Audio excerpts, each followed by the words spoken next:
Hello again.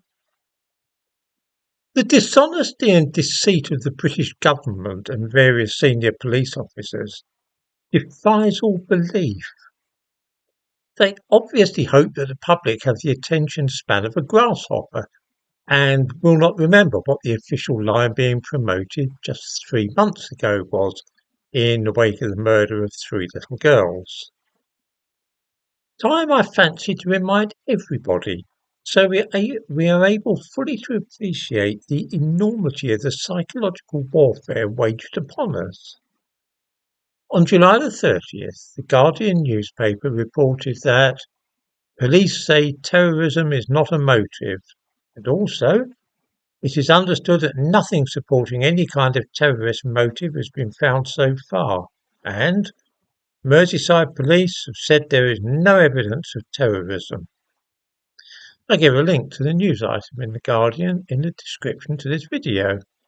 In another report we read, a far-right mob clashed with police outside a mosque in Southport following a misinformation campaign online that falsely claimed the attacker who killed 3 children at a Taylor Swift-themed dance class was Muslim.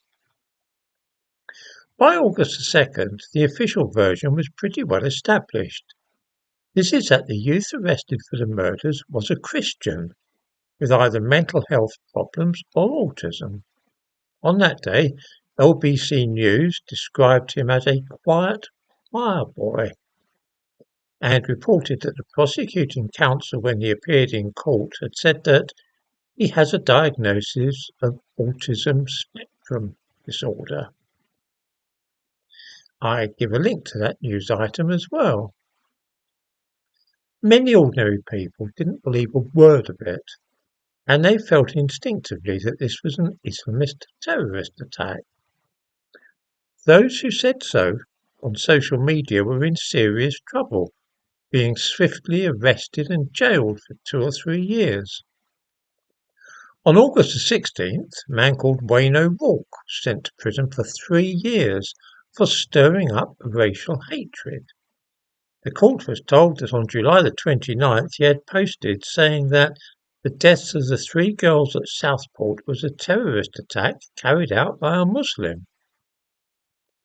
Other people were sent to prison for doing this very thing, suggesting that a Muslim terrorist was responsible for the Southport murders. The Prime Minister and Home Secretary expressed their disgust at what they felt was racism and intolerance and Islamophobia. Why would anybody even think that a Muslim was involved? Yesterday, we were told that the young man charged with the murders, and also, by the way, 10 attempted murders, has also been charged with being in possession of an Al-Qaeda military manual. That's a clue. He's also charged with manufacturing a biological weapon, ricin. In short, there may be a little more to the case than merely a quiet Christian choir boy with autism inexplicably deciding to go on a stabbing spree. Of course, we do not yet know if this person is guilty of anything, since no trial has been held. What is fairly clear, though, is that even as the Prime Minister and senior police officers were denouncing people for spreading Islamophobia and racial hatred, they knew very well that an Al-Qaeda manual had been found in the possession of the suspect.